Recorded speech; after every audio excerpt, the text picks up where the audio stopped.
দাদা ভাই, তুমি সবাইকে ধাঁধা দিয়ে বেড়াচ্ছ, ঠিক আছে? তুমি এমন ভাবো যে তুমি সব পারো, আমরা কিছু পারি না। আমি তোমাকে একটা ধাঁধা দিচ্ছি আজকে, ওই ধাঁধাটা আমাকে বলে শোনাও তো। দাদা তুমি বলবে? হ্যাঁ। ঠিক আছে, বলো। তাকে রাখলাম তাকে নাই, বানিয়াদের দোকানে নাই, হায় ভগবান করলাম কি, স্বামী চাইলে দেব কি?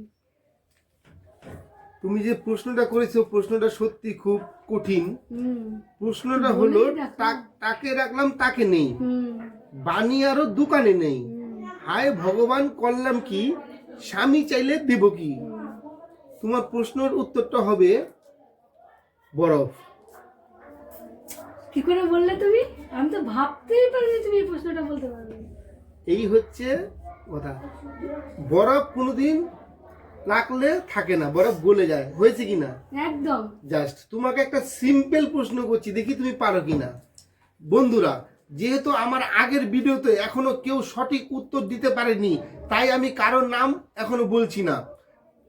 এখন আমি আশা দিদিভাইকে একটা প্রশ্ন করছি।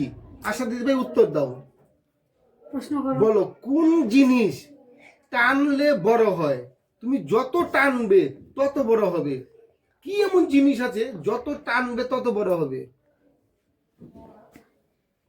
কি এমন জিনিস যে টানলে বড় হবে?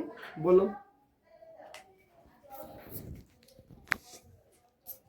না দাদা ভাই, আমার দ্বারা সম্ভব না। বন্ধুরা, আশা চক্রবর্তী দিদি ভাই কিন্তু পারলো না। কোন জিনিস টানলে বড় হয়? যত টানবে ততই বড় হবে।